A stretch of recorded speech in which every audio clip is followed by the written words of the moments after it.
This is Chronicle on WCVB Channel 5.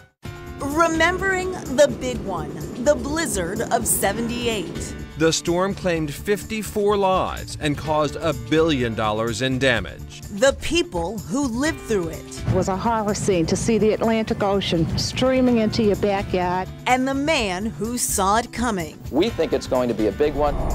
Could it happen again? And how bad would it be? The same storm that could have occurred many decades ago can now cause more coastal flooding. Plus, did '78 make winter wimps of us all? They said snow! I gotta get the bread of it! I'm not sure you've ever heard a meteorologist say, run to your grocery store. Blizzed, next on Chronicle. Good evening, everyone. 40 years ago, life as we knew it came to a stop. A powerful, damaging blizzard swept New England, killing dozens, shutting down Boston, and slamming the coast. That coastline changed permanently, and so did a region's attitude about winter storms. Anyone who lived through that time will never forget it.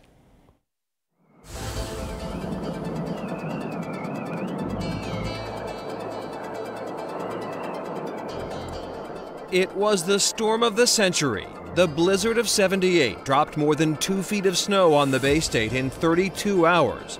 Near hurricane-force winds created snow drifts up to 15 feet and pummeled the coastline from Rockport to Rhode Island. More than 3,500 cars and trucks were trapped on Route 128, and coastal damage forced 10,000 people into emergency shelters. The storm claimed 54 lives and caused $1 billion in damage.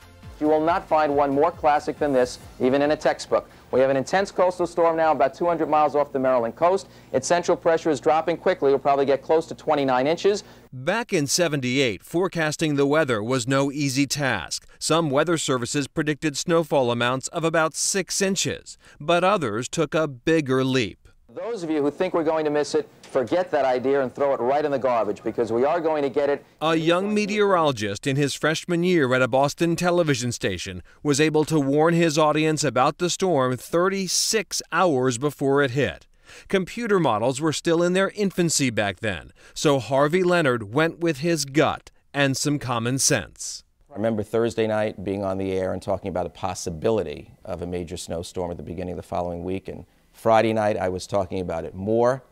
I think my words were something to the effect that one doesn't want to go too far out on the limb, though, or one may never get back as a forecaster. But on Saturday, February 4th, Harvey did venture out on that limb.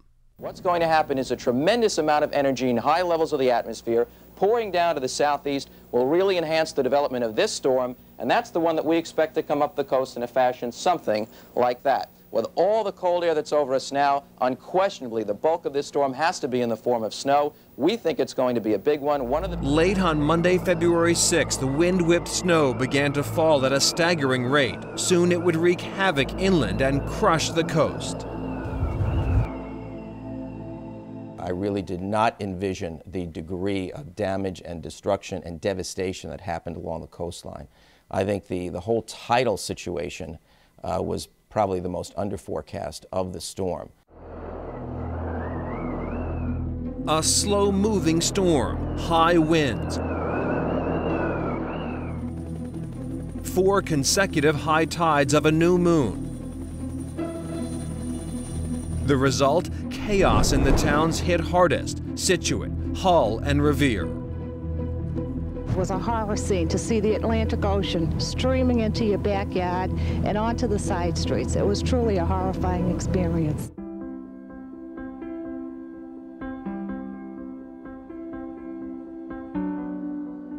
For renowned Boston Globe photographer Bill Brett, the blizzard of '78 remains the single most memorable event of his career.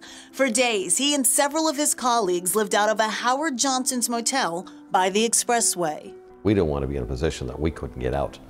So we stayed at the hotel, we had our scanners all set up there, and we worked around there. Bob Dean, he had chains on his car, so he was able to pick people up, get them into the Globe. to get the photographs to be developed. Brett says initially the city went eerily silent. The snow so deep that many cars were only visible by their antennas. But running on sheer adrenaline, he took to the streets. I remember meeting this kid in the lobby, and he said, I saw him get off the snowmobile, and I asked him, I says, is there any chance we could rent the snowmobile? And he said to me, he says, sure. So I remember at the time, I said, I'll give you $50 if you just drive me around. As the storm dissipated, Brett says he saw Bostonians reaching out to each other in ways he's only seen one other time since, after 9/11. The only wrinkle in this love fest for Brett, a visit later by detectives to inform that something had been fishy about his snowmobiling chauffeur. I always remembered after the storm that the police asked me if I saw this guy with this snowmobile, and it turned out it wasn't his. He borrowed it from, I think it was Sears Roebuck, which was in the back. And so it was pretty enterprising guy, and I thought it was pretty good. But we were able to move around, which was great. When the storm finally stopped, Brett took to the air in a helicopter to survey the coastal devastation along the South Shore. What he saw was mind-boggling, houses tossed around like shoeboxes. But then as he hovered over Scituate, suddenly, without warning, the chopper went silent. As we were coming along 3A, the pilot said to me, he says, we're going down. And I said, oh my God, I could hear a noise.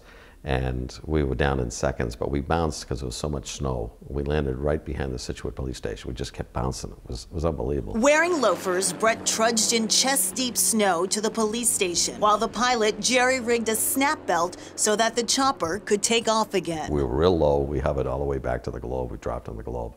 Following day, the Patriot Ledger, I believe it was, rented the same helicopter company. They landed in the trees in the Blue Hills.